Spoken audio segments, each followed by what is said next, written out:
Okay, in this lesson, we're going to be looking at data displays, which are different types of graphs.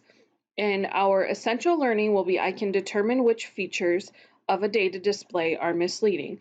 So before I start the lesson, I'm going to turn it over to a guest speaker for about 4 minutes where you're going to watch some information about misleading data displays.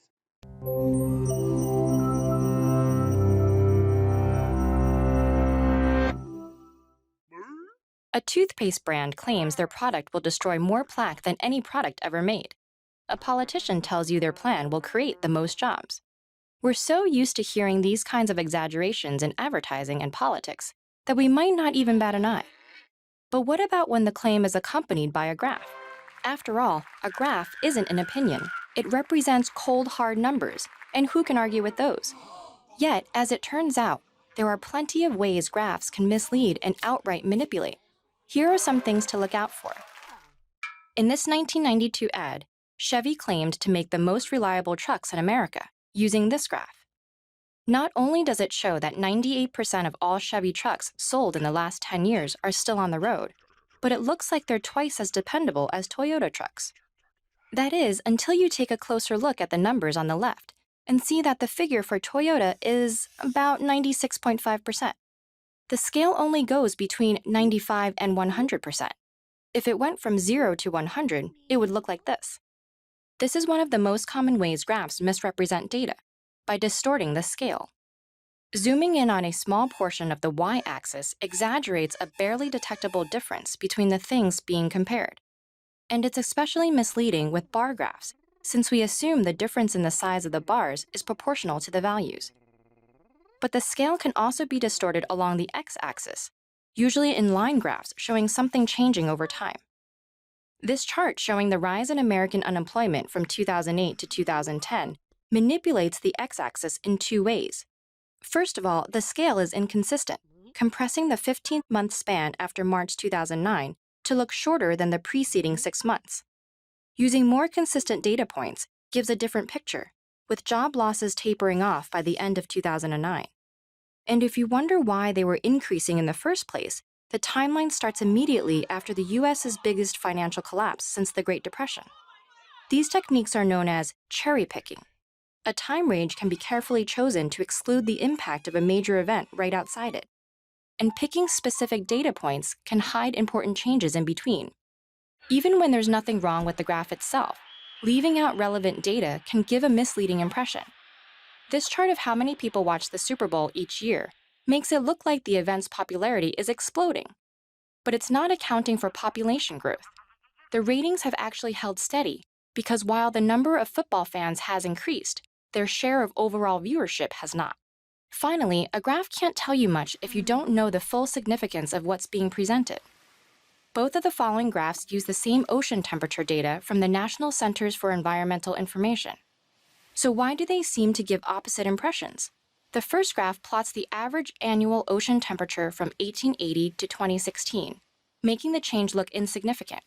But in fact, a rise of even half a degree Celsius can cause massive ecological disruption. This is why the second graph, which shows the average temperature variation each year, is far more significant. When they're used well, graphs can help us intuitively grasp complex data. But as visual software has enabled more usage of graphs throughout all media, it's also made them easier to use in a careless or dishonest way. So the next time you see a graph, don't be swayed by the lines and curves. Look at the labels, the numbers, the scale, and the context, and ask what story the picture is trying to tell.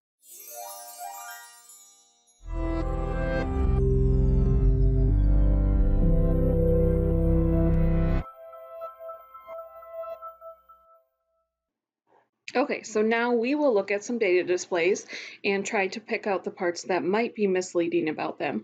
So we have two bar graphs here. They present the same information. So it says countries with the most universities in the year 2000, and it's comparing India and the United States. So that's for both graphs. You can see the country is on the x-axis, the universities are on the y-axis. So we're going to go through these questions together. The graph on the left is graph 1, and the graph on the right is graph 2. So it says use the bar graphs above for exercises 1 through 4.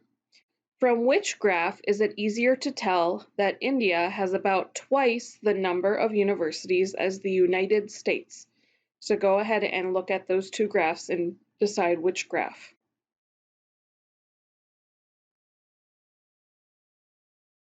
Okay, you should have said it was graph 1, because if you look at the difference here, we want to figure out twice the number of universities. Well, if I look at the US bar graph on the graph on the left, it looks about half the amount of the one for India. But if I look at the bar graph on the right, the US looks like it really is not even close to half. Halfway would be right about here. So graph 1 does show that India has about twice the number of universities in the as the United States does. Question number 2 says, in the second graph, about how many times the number of US universities does India appear to have? So if I look at the height of the US bar, it takes up a little bit more than 1 unit here. So I'm going to go up and mark about how many times this US bar could fit inside of the India bar. So next one might be about here. And if I increase that more, probably a little closer because it's a little bit more than 1 unit.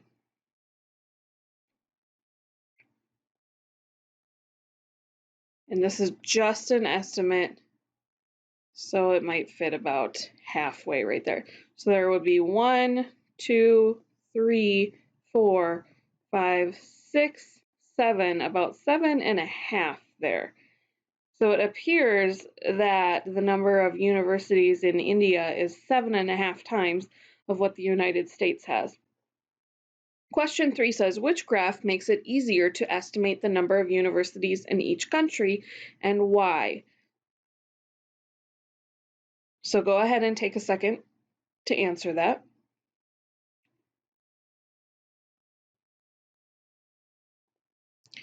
And what you should have come up with is graph 2. The reason is because it's much easier to see on the scale where the bar ends at. So I can see that the India bar ends at 7,500 and the United States is a little bit above 3,500, so maybe it's around 3,600. But if I go look at graph 1, it's much more difficult to figure that out. I can see the US ends between 3,000 and 4,000, which is maybe like 3,500. But if I look at my graph on the right, I can see it was actually above 3,500. Same with India. I can see it's between 7,000 and 8,000, but we don't know for sure that it's at 7,500 like graph 2 would help us. And question number 4, why does the second graph give a misleading impression of the data? So go ahead and take a couple seconds to think about that.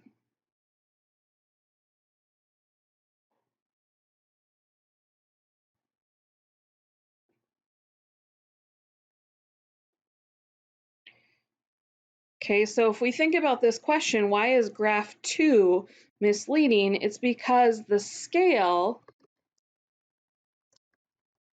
makes the difference seem much greater than it actually is. So when we look at our scale on the graph 2, it's only going by 500s. Graph 1 is going by thousands, but the big difference here is there is a break down here from 0 to 3,500, which really distorts this difference. So the United States, India does not have 7.5 times the universities that the US is. We can see graph 1 more accurately represents that India has about twice as many universities as the United States does. Okay, so you've seen some examples of some misleading displays. I'm going to talk through some parts of graphs that make them misleading. And so this is a way that data can kind of lie to people and trick them into believing one thing. So the question says, what are misleading graphs? Any graph that distracts the reader from fully understanding what he or she is viewing can be considered misleading. And there's lots of different ways to create misleading graphs. So I'm going to give you examples of each one of these. You could have a graph with no title. You could have graphs with no labels on the axes. You could have graphs with no key, when a key is required. You could have graphs with a vertical axis that doesn't start at 0. You could have graphs with different sized graphing icons or bars. And you could have graphs without equal intervals on any axis, or you could have graphs with a broken or squished axis. So I'm going to take a couple minutes to show you an example of each one of these to show you how the display could be misleading. So the first one, example, is a graph with no title. So you can see here we have all sorts of different cities, and we can see there's a key. Blue is May, red is June, green is July. Not quite sure what these numbers are on the y-axis. I don't know if M means million because it's missing a title. If we knew that this was the number of visitors per month to each city, that would be much more helpful. So that's an example of why a graph with no title is misleading, because it's going to force people to draw their own conclusions. Another example, a graph with no key when one is required. So it says the hours spent per day. It's talking about adults in the United States. We're assuming these are the years on the x-axis. On the y-axis, we're assuming these are the hours, but we do not know what yellow, pink, and green means. So it would be really nice to know, especially what this yellow part means, because it seems as the years go on, this yellow amount is growing. So this graph does require a key and it doesn't have one, which actually makes this graph very uninformative. So we can't draw a whole lot of conclusions here, except for that we know whatever is represented by the pink amount is kind of staying the same. Yellow amount is definitely increasing. Next example, a graph with a vertical axis that doesn't start at 0, or there's a broken, squished, or squished axis. So we're going to look at these first two graphs, the box office revenue, so that's the amount of money that like a movie theater box office takes in when movies are released. For the graph A here, we can see that it goes from 0 to 8, and then it increases by 1 each time. So this is called a break in the graph. And when you have a break in a graph like this, where it jumps, it skips a whole bunch, it makes these changes seem a lot greater. So graph A is misleading. You can see how on graph B, it goes from 0 to 2, then 4, 6, 8, all the way up to 10. So it's counting by 2s consistently. And we can see that really the change is really not as drastic as graph A makes it seem. So graph A is kind of tricking us into believing that, oh, wow, the revenue went up a ton, and then it took a drop, and then when it went up. But when we look at graph B, it's slowly increasing, went down a little bit, and then started to increase again. So A is misleading. When we look at the days of freezing temperatures, we can see axes that don't start at 0. Okay, graph A really starts at 80 because then it goes 81, 82, 83, and so forth. And so it looks like there's a big change here, but when we look at our scale, we can see it's really only going from 82 to 84. If I look at graph B, which is not misleading, it's starting at 0 and going up by 20s, so 20, 40, 60. And so then I can see really the difference from 2007 to 2008 is not a whole lot right here.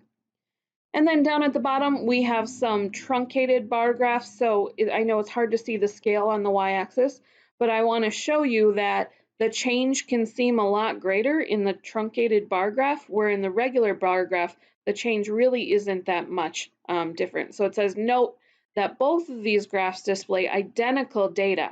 However, in the truncated bar graph on the left, the data appear to show significant differences, whereas in the regular bar graph on the right, these differences are hardly visible.